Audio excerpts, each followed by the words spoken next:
Hello বন্ধুরা, তোমাদের কিছু ইনফরমেশান দেওয়ার জন্য এই ভিডিওটা করলাম। আমরা সবাই জানি 30শে নভেম্বর আমাদের ওয়েস্ট বেঙ্গল পুলিশ কনস্টেবলের এক্সাম আছে, যেখানে সিট সংখ্যা হচ্ছে 11,749টা, আর ফর্ম ফিল আপ করেছে প্রায় 10 লক্ষর কাছাকাছি।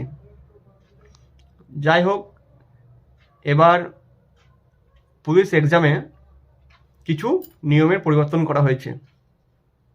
যেমন এবার এক্সামে বায়োমেট্রিকের মাধ্যমে এক্সাম সেন্টারে প্রবেশ করানো হবে। সবাইকে ফিঙ্গারপ্রিন্ট ডিজিটাল সই করে এক্সাম সেন্টারে ভেতরে ঢুকতে হবে। তাই এবার শুধুমাত্র পরিচয়পত্র হিসাবে আধার কার্ড গ্রাহ্য করা হবে।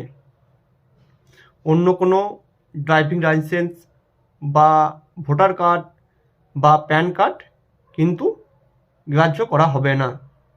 তাই তোমরা সবাই আধার কার্ড, অ্যাডমিট কার্ড আর পারলে ছোটো একটা পাসপোর্ট সাইজের ছবি নিয়ে আসবে। আর দ্বিতীয়ত, এক্সাম সেন্টারে প্রবেশ করানো হবে 8:30 নাগাদ, আর প্রবেশ শেষ হবে 10:30 নাগাদ। এই টাইমের মধ্যে সবাই চেষ্টা করবে এক্সাম সেন্টারে ঢুকে পড়ার, কেননা 10:30-এর পর বায়োমেট্রিক অটোমেটিক অফ হয়ে যাবে। তাই সবাই ঠিক টাইমে এক্সামে সেন্টারে ঢুকে পড়বে।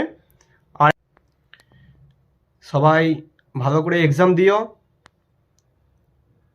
যারা পরিশ্রম করেছো তারা অবশ্যই যেন সফল হয়।